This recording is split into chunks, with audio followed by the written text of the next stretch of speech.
కరకట్ట పనులు వేగంగా కొనసాగుతున్నాయి. అయితే నాగావళి నది కరకట్ట ఎత్తు పెంచాలని గత ప్రభుత్వం నుంచి స్థానికులు డిమాండ్ చేస్తున్నారు. దీనిపై కేంద్ర మంత్రి రామ్మోహన్ నాయుడు చొరవ తీసుకుని సీఎం, డిప్యూటీ సీఎం దృష్టికి తీసుకెళ్లగా సానుకూలంగా స్పందించారని కూటమి నాయకులు తెలిపారు. మరో 6 నెలల్లో కరకట్ట పనులు పూర్తవుతాయంటున్న కూటమి నాయకులతో మా ప్రతినిధి Balakrishna face to face. Town రూరల్లో అయితే బీజీపేటలో ఈరోజు ఇక్కడ ఉన్నాం.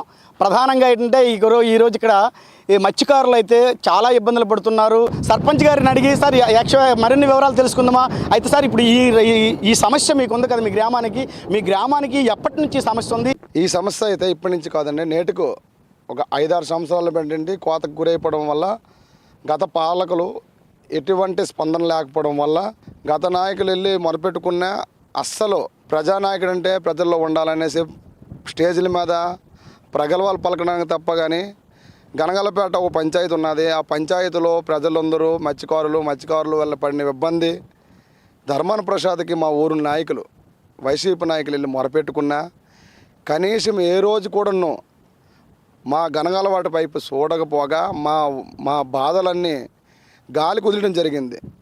అదే సమస్యను మళ్ళీ మేము మా పార్టీ కూటమి పార్టీ ప్రభుత్వం ఏర్పడిన క్షణం మరుక్షణం నుండే మేము మా ఎమ్మెల్యే గుండె శంకర్రావు గారును, అలానే కలెక్టర్ గారును, అలానే మా ఎంపీ గారు రామ్మోహన్ నాయుడు గారును, అచ్చెన్నాయుడు సార్ను కలిసి సార్ మా ప్రాబ్లం ఇలా ఉంది సార్, మేము ప్రజలము మా ఏటకెళ్ళడానికి మాకు అనేక ఇబ్బంది ఉంది, మీరు ఎట్టి పరిస్థితులైనా మా ఊరు వచ్చి విజిట్ చేసి మా బాధలు సాధక బాధలన్నీ మీరు చూసి మీరు గమనించి దీని మీద ఎలాగైనా స్పందించి తక్షణమే దీనికి వేటకు అనుకూలంగా మాకు చేయగలిగితే మా ఊర్లందరూ మేము సేఫ్గా ఉంటామో, లేదనుకుంటే ఊరే పీజీపేట అనేది పూర్తిగా లేకుండా కొట్టుకుపోదు సార్ అనేసి మా మొరను చెప్పగలిగితే. అయితే కలెక్టర్ గారు మీకు ఈ రోడ్డు గురించి ఇప్పుడు ఈ కోత అయింది కదా, దీనికి మీకు ఎంత శాంక్షన్ చేశారు? సార్ వెంటనే మేము ఎప్పుడైతే ఎమ్మెల్యే గారికి చెప్పామో ఎమ్మెల్యే గారు కలెక్టర్ని తీసుకొచ్చి ఇదే నదిలో ఇదే నాగావళి నదిలో తెప్ప పట్టుకొని ఎమ్మెల్యే గారు కలెక్టర్ గారు మొత్తం చూసిన మరుక్షణమే కలెక్టర్ గారు దీనికోసము నా వీలైనంత ఫండ్ ఏదో విధంగా శాంక్షన్ చేసి మీ ఊరికి శాంక్షన్ చేస్తున్నారు. ప్రజెంట్ అయితే 2 కోట్లు శాంక్షన్ చేసి తాత్కాలికంగా పనులు స్టార్ట్ చేశారు. పనులు వెంటనే స్పీడ్గా మీరు చూసుంటారు ఎంత స్పీడ్గా పని అయిందో. కనీసము గత ప్రభుత్వంలో గోతు కప్పుకోవడం కూడా మా పంచాయతీలు చేయలేదు. అలాంటిది ఈ 2 సంవత్సరాల్లో మా పంచాయతీలో 8 కోట్ల వరకు పనులు మేము చేయగలిగాము. డెఫినెట్గా మా ఎమ్మెల్యేకి ఎట్టి పరిస్థితులు మేము మర్చిపోలేము. అలాగే మినీ జెట్కి కూడా ప్రపోజల్ మా సార్కి చెప్పాము. మినీ జెట్ కూడా త్వరలో మినీ జెట్ వేయగలిగితే గనగలపేట ప్రజలందరూ. ఇప్పుడు ఈ కరకట్టు తెగి ఎన్నాళ్ళు అవుతుంది? అసలు సంవత్సరమా లేదా 4-5 సంవత్సరాలు ఏమైనా అవుతుందా? ఇప్పుడు లేట్కి 4-5 సంవత్సరాలు అవుతుంది సార్. స్టార్ట్ అవ్వడం వల్ల 4-5 సంవత్సరాలు పెట్టి అలా గాలి కుదిలేసి తప్ప కానీ ఎటువంటి పనులు చేయలేదు. కలెక్టర్ గారు చూసి వెంటనే ఇది ఎగిపోతే గనగలపేట మొత్తం పోద్దనేసి దృష్టిలో పెట్టుకొని 2 కోట్లు ఫండ్ శాంక్షన్ చేసి దగ్గర 1 నెల రోజుల నుండి పని స్టార్ట్ అయింది సార్. 1 నెల రోజుల్లో మీరు చూసారు మొత్తం పని 1 నెల రోజుల్లో స్టార్ట్ చేసాం. ఇంకొక 1 నెల రోజుల్లో మొత్తం పూర్తయిపోద్ది. ప్రధాన వృత్తి కోల్పోయిందని వాళ్ళు చెప్తున్నారు. అయితే ప్రధానంగా మరో ఆయన ఉన్నారు, ఆయన అడిగి మరికొన్ని వివరాలు తెలుసుకుందాం. చెప్పండి సార్.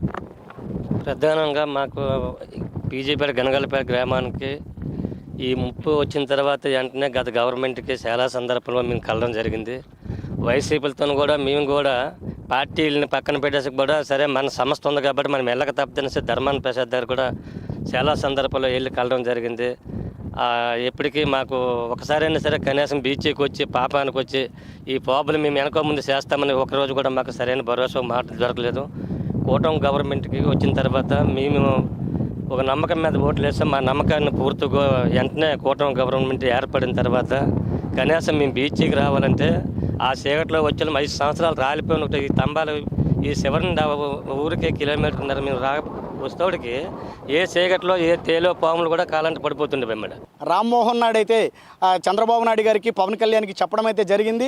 అయితే వీళ్ళ సమస్యల పట్ల మాకు మంచి చేసిన కూటమి ప్రభుత్వానికి అయితే ధన్యవాదాలు చెప్తున్నాం. మా మత్స్యకారులు మేము కూటమి ప్రభుత్వానికి రుణపడి ఉంటామని ఆ గ్రామస్తులు చెప్తున్నారు. వీడియో జర్నలిస్ట్ నాగరాజ్తో బాలకృష్ణ, ప్రైమ్ 9.